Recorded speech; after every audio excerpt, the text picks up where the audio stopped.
Part 1. You will hear a woman phoning a company that converts old photographs to digital format. First, you have some time to look at questions 1 to 3.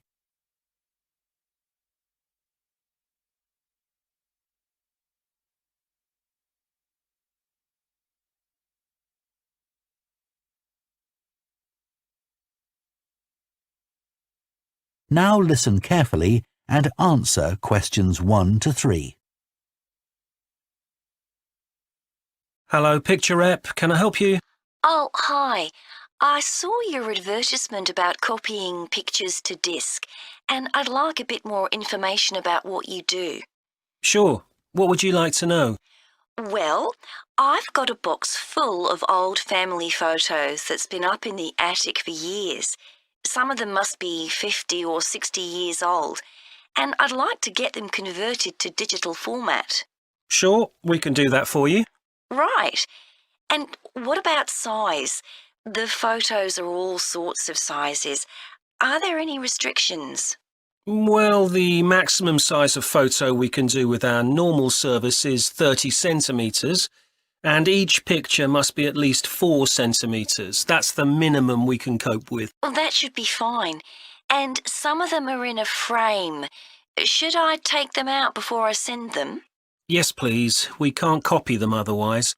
And also the photos must all be separate. They mustn't be stuck into an album. OK, that's not a problem. So, can you give me an idea of how much this will cost? I've got about 360 photos, I think. We charge £195 for 300 to 400 photos for the basic service.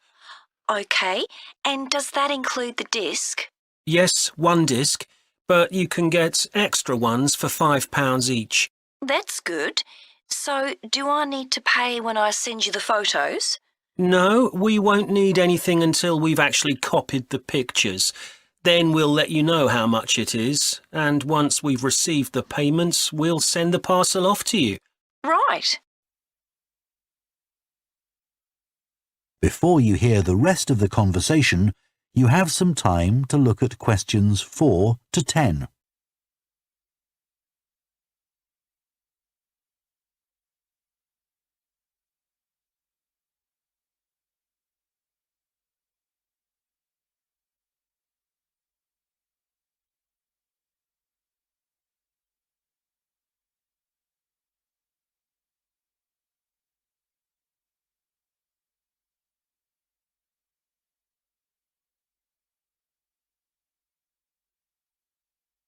Now listen and answer questions 4 to 10. Is there anything else you'd like to ask about our services? Yes, I've roughly sorted out the photos into groups, according to what they're about.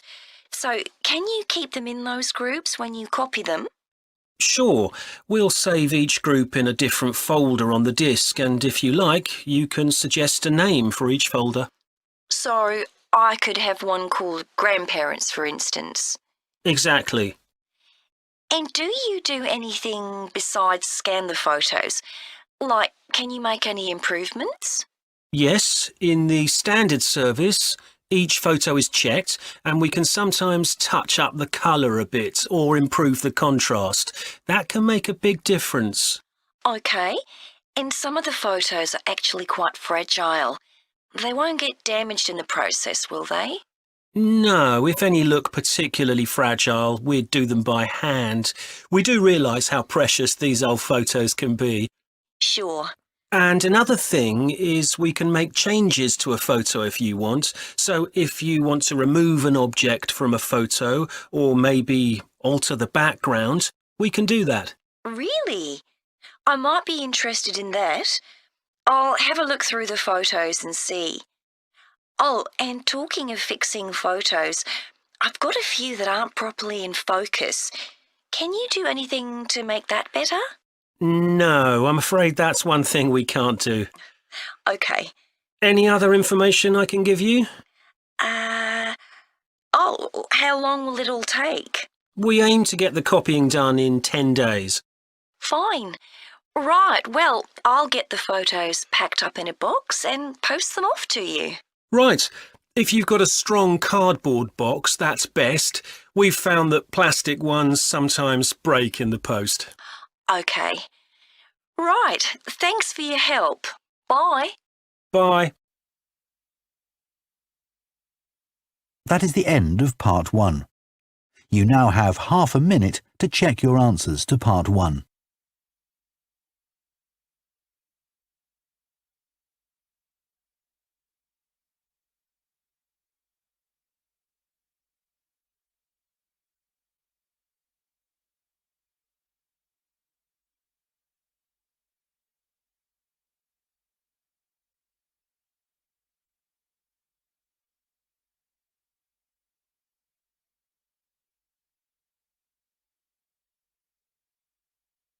Part 2. You will hear a head teacher talking to parents of pupils about changes at the school. First, you have some time to look at questions 11 to 15.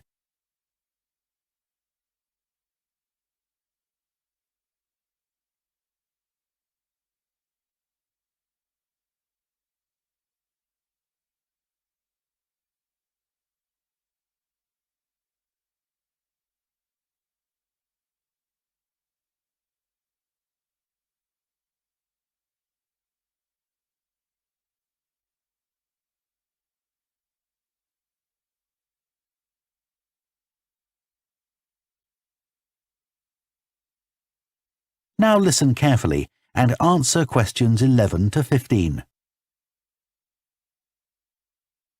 Good morning, and thank you for coming here today. I'd like to bring you up to date with changes in the school that will affect your children. As you know, the school buildings date from various times, some from the 1970s, some from the last 5 years, and of course, Dartfield House is over a century old.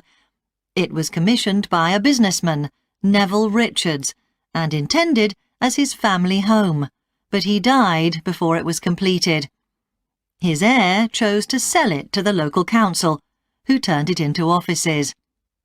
A later plan to convert it into a tourist information centre didn't come about through lack of money, and instead it formed the nucleus of this school when it opened 40 years ago. The school has grown as the local population has increased, and I can now give you some news about the lower school site, which is separated from the main site by a road. Planning permission has been granted for development of both sites. The lower school will move to new buildings that will be constructed on the main site. Developers will construct houses on the existing lower school site. Work on the new school buildings should start within the next few months. A more imminent change concerns the catering facilities and the canteen. The canteen is always very busy throughout the lunch period. In fact, it's often full to capacity because a lot of our pupils like the food that's on offer there. But there's only one serving point, so most pupils have to wait a considerable time to be served. This is obviously unsatisfactory, as they may have hardly finished their lunch before afternoon lessons start. So, we've had a new food hall built, and this will come into use next week. It'll have several serving areas, and I'll give you more details about those in a minute. But one thing we ask you to do to help in the smooth running of the food hall is to discuss with your children each morning which type of food they want to eat that day, so they can go straight to the relevant serving point. There won't be any junk food, everything on offer will be healthy, and there's no change to the current system of paying for lunches by topping up your child's electronic payment card online. You may be wondering what will happen to the old canteen.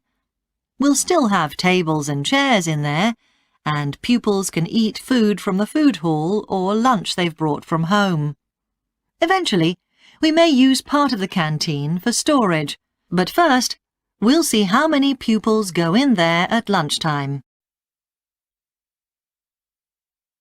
Before you hear the rest of the talk, you have some time to look at questions 16 to 20.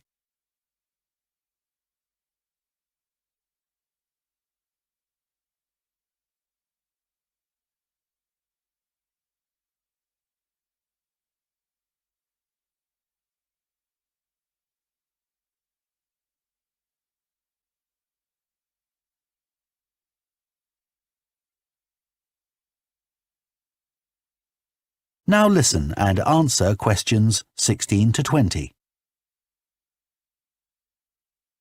OK, back to the serving points in the food hall, which will all have side dishes, desserts and drinks on sale, as well as main courses. One serving point we call World Adventures. This will serve a different country's cuisine each day. Maybe Chinese one day and Lebanese the next. The menus will be planned for a week at a time, so pupils will know what's going to be available the whole of that week. Street life is also international, with food from 3 particular cultures. We'll ask pupils to make suggestions, so perhaps sometimes there'll be food from Thailand, Ethiopia and Mexico, and then one of them will be replaced by Jamaican food for a week or 2. The Speedy Italian serving point will cater particularly for the many pupils who don't eat meat or fish. They can be sure that all the food served there is suitable for them. There'll be plenty of variety, so they shouldn't get bored with the food. OK, that's all on the new food hall. Now, after-school lessons. These are very popular with pupils, particularly swimming. In fact, there's a waiting list for lessons. Cycling is another favourite, and I'm delighted that dozens of pupils make use of the chance to learn to ride in off-road conditions. It means that more and more cycle to and from school every day. As you know, we have a well-equipped performance centre, and we're going to start drama classes in there too. Pupils will be able to join in just for fun, or work up to taking part in a play. We hope to put on at least one a year. We already teach a number of pupils to use the sound and lighting systems in the centre, and a former pupil has given a magnificent grand piano to the school, so a few pupils will be able to learn at the school instead of going to the local college, as many of them do at the moment. That is the end of Part 2. You now have half a minute to check your answers to Part 2.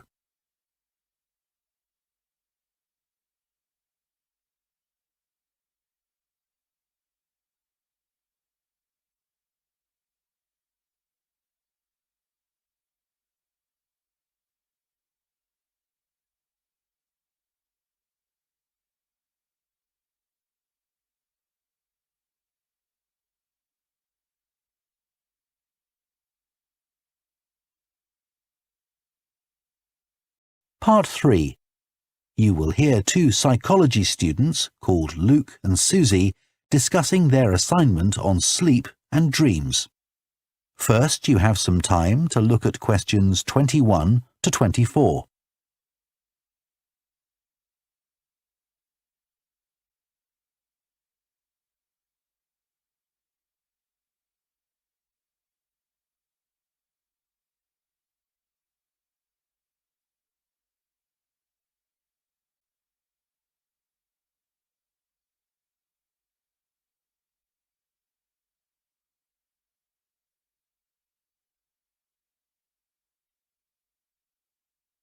Now listen carefully and answer questions 21 to 24. So, Luke, for our next psychology assignment, we have to do something on sleep and dreams. Right. I've just read an article suggesting why we tend to forget most of our dreams soon after we wake up. I mean, most of my dreams aren't that interesting anyway. But what it said was that if we remembered everything, we might get mixed up about what actually happened and what we dreamed. So it's a sort of protection. I hadn't heard that idea before. I'd always assumed that it was just that we didn't have room in our memories for all that stuff. Me too. What do you think about the idea that our dreams may predict the future? It's a belief that you get all over the world. Yeah, lots of people have a story of it happening to them. But the explanation I've read is that for each dream that comes true, we have thousands that don't, but we don't notice those. We don't even remember them. We just remember the ones where something in the real world, like a view or an action, happens to trigger a dream memory. Right. So it's just a coincidence, really. Something else I read about is what they call segmented sleeping. That's a theory that hundreds of years ago, people used to get up in the middle of the night and have a chat or something to eat, then go back to bed. So I tried it myself. Why?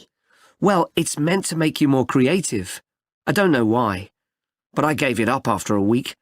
It just didn't fit in with my lifestyle. But most preschool children have a short sleep in the day, don't they? There was an experiment some students did here last term to see at what age kids should stop having naps, but they didn't really find an answer. They spent a lot of time working out the most appropriate methodology, but the results didn't seem to show any obvious patterns. Right. Anyway, let's think about our assignment. Last time I had problems with the final stage, where we had to describe and justify how successful we thought we'd been. I struggled a bit with the action plan too. I was okay with the planning, but I got marked down for the self-assessment as well. And I had big problems with the statistical stuff. That's where I really lost marks. Right. Before you hear the rest of the discussion, you have some time to look at questions 25 to 30.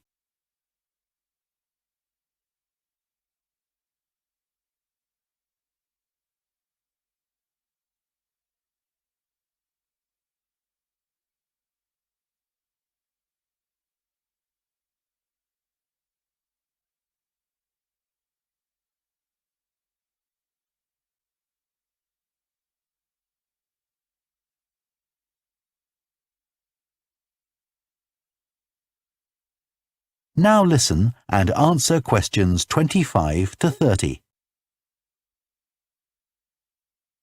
So, shall we plan what we have to do for this assignment? Okay. First, we have to decide on our research question. So, how about, is there a relationship between hours of sleep and number of dreams? Okay. Then we need to think about who we'll do the study on. About 12 people? Right. And shall we use other psychology students? Let's use people from a different department. What about history? Yes, they might have interesting dreams. Or literature students. I don't really know any. OK, forget that idea. Then we have to think about our methodology. So we could use observation, but that doesn't seem appropriate. No. It needs to be self-reporting, I think. And we could ask them to answer questions online. But in this case, paper might be better, as they'll be doing it straight after they wake up. In fact, while they're still half asleep. Right. And we'll have to check the ethical guidelines for this sort of research. Because our experiment involves humans, so there are special regulations. Yes. I had a look at those for another assignment I did. There's a whole section on risk assessment, and another section on making sure they aren't put under any unnecessary stress. Let's hope they don't have any bad dreams. Yeah. Then, when we've collected all our data, we have to analyse it and calculate the correlation between our two variables. That's time sleeping and number of dreams. And then present our results visually in a graph. Right, and the final thing is to think about our research and evaluate it. So that seems quite straightforward. Yeah. So now let's get started. That is the end of Part 3. You now have half a minute to check your answers to Part 3.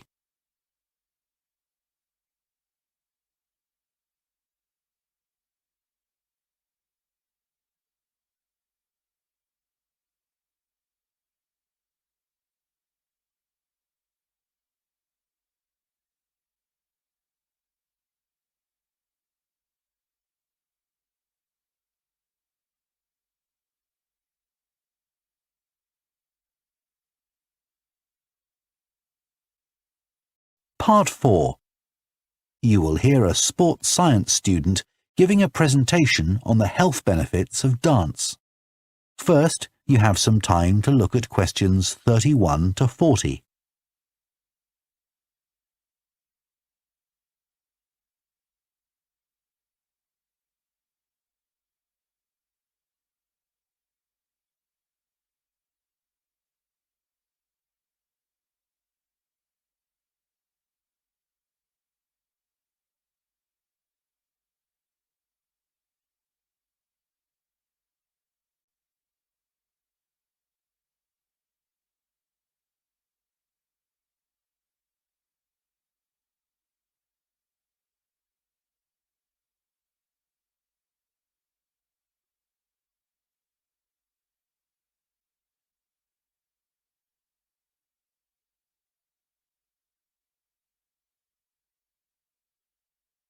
Now listen carefully and answer questions 31 to 40. Dancing is something that humans do when they want to have a good time.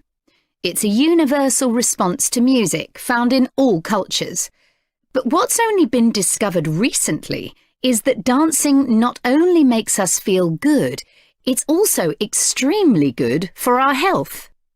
Dancing, like other forms of exercise, releases hormones, such as dopamine, which make us feel relaxed and happy. And it also reduces feelings of stress or anxiety. Dancing is also a sociable activity, which is another reason it makes us feel good. One study compared people's enjoyment of dancing at home in front of a video with dancing in a group in a studio. The people dancing in a group reported feeling happier, whereas those dancing alone did not. In another experiment, university researchers at York and Sheffield took a group of students and sent each of them into a lab where music was played for 5 minutes.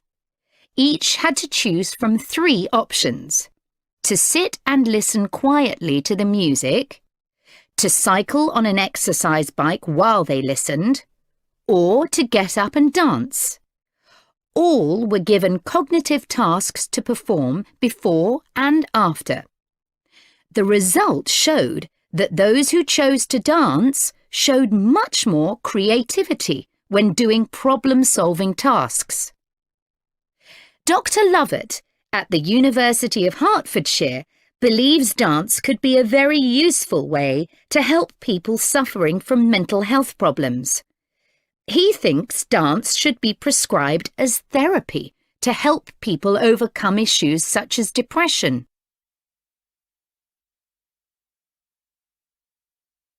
It's well established that dance is a good way of encouraging adolescent girls to take exercise. But what about older people?